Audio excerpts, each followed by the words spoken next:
Livre de la Genèse, chapitre 21. Et l'Éternel visita Sara, comme il l'avait dit, et l'Éternel fit à Sara comme il en avait parlé. Et Sara conçut et enfanta à Abraham un fils dans sa vieillesse, au temps fixé dont Dieu lui avait parlé. Et Abraham appela le nom de son fils qui lui était né, que Sara lui avait enfanté, Isaac. Et Abraham circoncit Isaac, son fils, à l'âge de 8 jours, comme Dieu le lui avait commandé.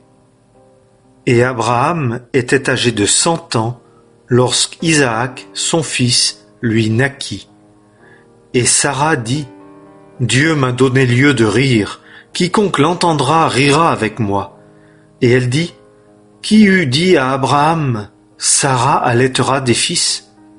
Car je lui ai enfanté un fils dans sa vieillesse. » Et l'enfant grandit et fut sevré. Et Abraham fit un grand festin le jour où Isaac fut sevré. Et Sara vit rire le fils d'Agar, l'Égyptienne, qu'elle avait enfanté à Abraham. Et elle dit à Abraham, « Chasse cette servante et son fils, car le fils de cette servante n'héritera pas avec mon fils, avec Isaac. » Et cela fut très mauvais aux yeux d'Abraham à cause de son fils. Et Dieu dit à Abraham, « Que cela ne soit pas mauvais à tes yeux à cause de l'enfant et à cause de ta servante.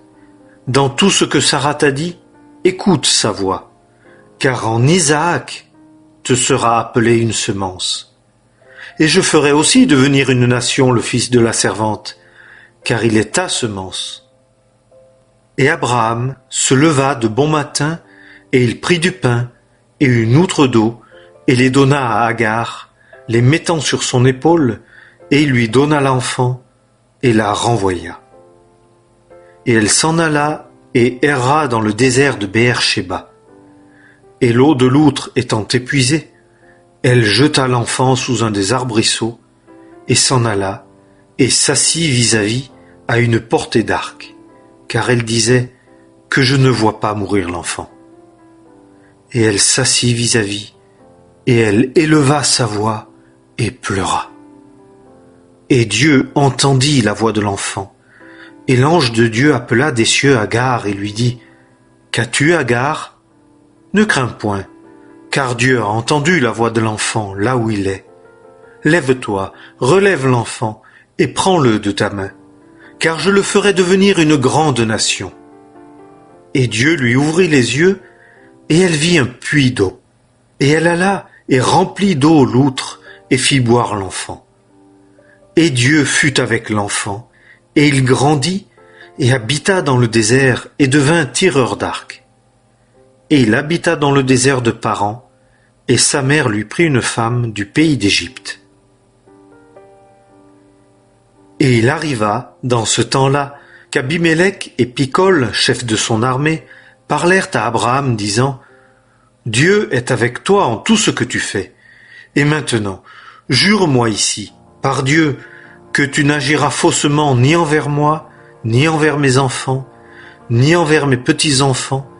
Selon la bonté dont j'ai usé envers toi, tu agiras envers moi et envers le pays dans lequel tu as séjourné. » Et Abraham dit, « Je le jurerai. » Et Abraham reprit Abimélec à cause d'un puits d'eau dont les serviteurs d'Abimélec s'étaient emparés de force. Et Abimélec dit, « Je ne sais pas qui a fait cette chose-là, et aussi tu ne m'en as pas averti, et moi je n'en ai entendu parler qu'aujourd'hui. » Et Abraham prit du menu et du gros bétail, et le donna à Abimélec, et ils firent alliance, eux deux. Et Abraham mit à part 7 jeunes brebis du troupeau, et Abimélec dit à Abraham, « Qu'est-ce que ces 7 jeunes brebis que tu as mis à part ?» Et il répondit, « C'est que tu prendras de ma main ces 7 jeunes brebis pour me servir de témoignage que j'ai creusé ce puits. » C'est pourquoi on appela ce lieu-là Béer-Shéba, parce qu'ils y jurèrent les deux. Et ils firent alliance à Béer-Shéba. Et Abimélec se leva, et Picol, chef de son armée, et ils retournèrent au pays des Philistins. Et Abraham planta un tamarisc à Beer-Shéba, et là, il invoqua le nom de l'Éternel, le Dieu d'éternité. Et Abraham séjourna longtemps dans le pays des Philistins. Livre de la Genèse, chapitre 22. Et il arriva, après ces choses, que Dieu éprouva Abraham et lui dit : Abraham. Et il dit : Me voici. Et Dieu dit : Prends ton fils, ton unique, celui que tu aimes, Isaac, et va-t'en au pays de Morija, et là, offre-le en holocauste sur une des montagnes que je te dirai. Et Abraham se leva de bon matin, et bâta son âne, et prit avec lui 2 de ses jeunes hommes, et Isaac son fils, et il fendit le bois pour l'holocauste, et se leva, et s'en alla vers le lieu que Dieu lui avait dit. Le 3e jour, Abraham leva ses yeux, et vit le lieu de loin. Et Abraham dit à ses jeunes hommes : Restez ici, vous avec l'âne, et moi et l'enfant, nous irons jusque-là, et nous adorerons, et nous reviendrons vers vous. Et Abraham prit le bois de l'holocauste, et le mit sur Isaac son fils, et il prit dans sa main le feu et le couteau. Et ils allaient, les 2 ensemble. Et Isaac parla à Abraham son père et dit : Mon père. Et il dit : Me voici, mon fils. Et il dit : Voici le feu et le bois, mais où est l'agneau pour l'holocauste ? Et Abraham dit : Mon fils, Dieu se pourvoira de l'agneau pour l'holocauste. Et ils allaient les 2 ensemble. Et ils arrivèrent au lieu que Dieu lui avait dit. Et Abraham bâtit là l'autel et arrangea le bois, et lia Isaac son fils, et le mit sur l'autel, sur le bois. Et Abraham étendit sa main, et prit le couteau pour égorger son fils. Mais l'ange de l'Éternel lui cria des cieux, et dit : Abraham, Abraham. Et il dit : Me voici. Et il dit : N'étends pas ta main sur l'enfant, et ne lui fais rien, car maintenant je sais que tu crains Dieu, et que tu ne m'as pas refusé ton fils, ton unique. Et Abraham leva ses yeux, et vit, et voici, il y avait derrière lui un bélier retenu à un buisson par les cornes. Et Abraham alla et prit le bélier, et l'offrit en holocauste à la place de son fils.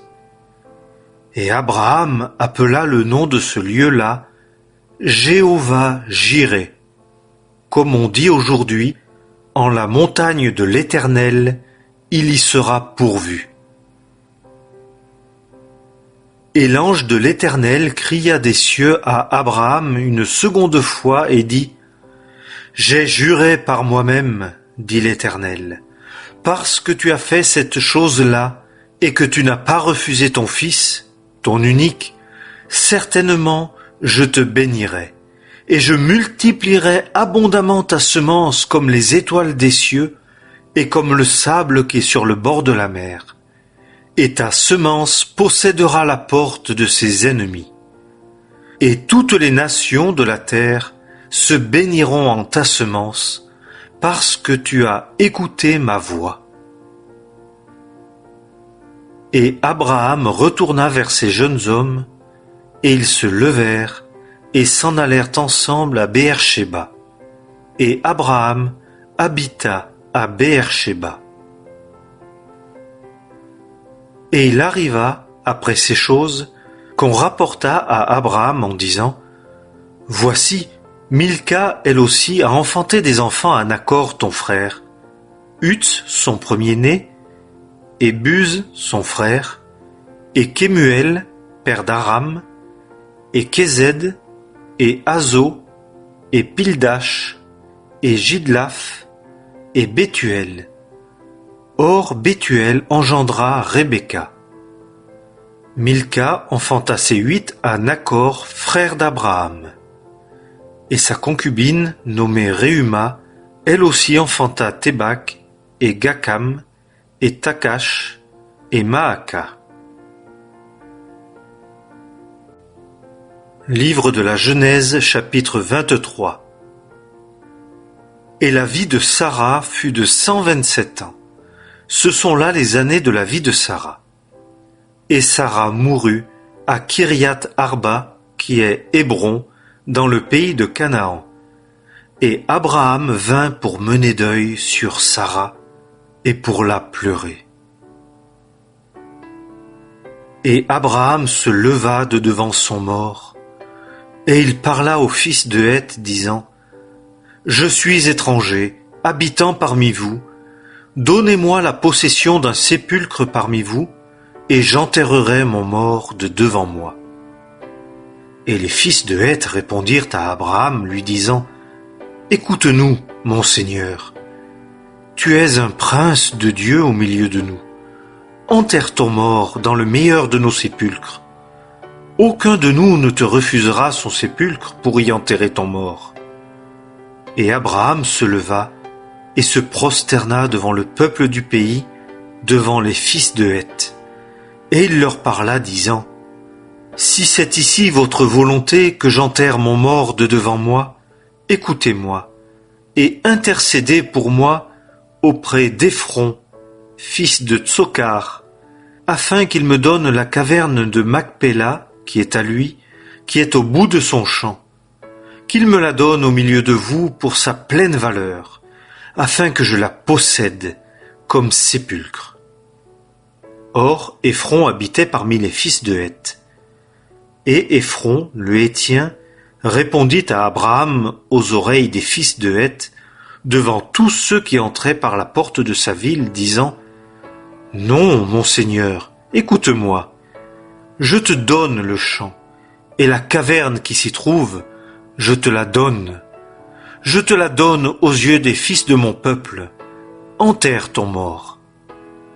Et Abraham se prosterna devant le peuple du pays, et il parla à Éphron aux oreilles du peuple du pays, disant : Si pourtant tu voulais bien m'écouter, je donne l'argent du champ, prends-le de moi, et j'y enterrerai mon mort. Et Éphron répondit à Abraham, lui disant : Mon Seigneur, écoute-moi. Une terre de 400 cycles d'argent, qu'est-ce que cela entre moi et toi ? Enterre donc ton mort. Et Abraham écouta Éphron, et Abraham pesa à Éphron l'argent dont il avait parlé en présence des fils de Heth, 400 cycles d'argent ayant cours entre les marchands. Et le champ d'Éphron, qui était à Macpéla, devant Mamré, le champ et la caverne qui y était, et tous les arbres qui étaient dans le champ, dans toutes ses limites tout alentour, furent assurés en propriété à Abraham aux yeux des fils de Heth, devant tous ceux qui entraient par la porte de la ville. Et après cela, Abraham enterra Sarah, sa femme, dans la caverne du champ de Macpéla, en face de Mamré, qui est Hébron, dans le pays de Canaan. Et le champ et la caverne qui s'y trouvent furent assurés à Abraham pour les posséder comme sépulcres de la part des fils de Heth.